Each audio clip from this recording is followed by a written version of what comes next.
నర్మదాతో ఇలా అంటూ ఉంటాడు. నర్మద, నేను ఉద్యోగం సాధించాను, కానీ నా తల్లిదండ్రులని ఎప్పుడూ కూడా నేను సంతోష పెట్టలేదు. నాకు ఈ ఉద్యోగం వచ్చినా సరే వాళ్ళు నా ఉద్యోగం చూసి సంతోషపడలేదు. వాళ్ళకి ఇష్టం లేకపోయినా సరే తప్పదు, నేను ఉద్యోగానికి వెళ్ళాలి, వెళ్ళొస్తాను నర్మద అని చెప్పి సాగర్ నర్మదాకి మాత్రమే చెప్పేసి అక్కడి నుండి అయితే వెళ్తూ ఉంటాడు. ఇక దాంతో అక్కడ ఉన్న రామరాజు అలాగే వేదవతి అయితే అలా చూస్తూ ఉండిపోతారు. ఇంతలో అక్కడ ఉన్న నర్మద అయితే సాగర్ అంటూ ఉంటుంది. అయినా సరే సాగర్ ఇంకెవరికి చెప్పకుండా అక్కడి నుండి అయితే వెళ్ళిపోతాడు. అలా సాగర్ వెళ్ళిపోతూ ఉంటే ఇంతలో అక్కడికి వేదవతి వచ్చి రేయ్ సాగర్ ఆగరా అని చెప్పి వెళ్ళి లోపలికి వెళ్ళి కుంకుమ బొట్టు తీసుకుని వస్తుంది. ఏ తల్లిదండ్రులైనా సరే పిల్లలు సంతోషాన్ని కోరుకుంటారు, కానీ పిల్లల్ని ఎప్పుడూ బాధ పెట్టరురా.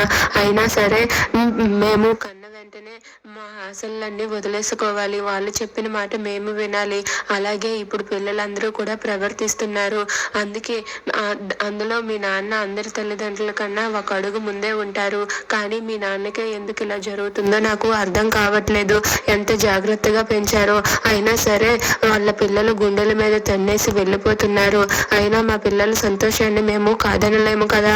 అందుకేరా ఇదిగో నువ్వు సంతోషంగా వెళ్ళిరా అని చెప్పి బొట్టు పెట్టి వేదవతి అయితే సాగర్ని ముందుకు నడిపిస్తుంది. దాంతో అక్కడ ఉన్న వాళ్ళందరూ సంతోషిస్తారు.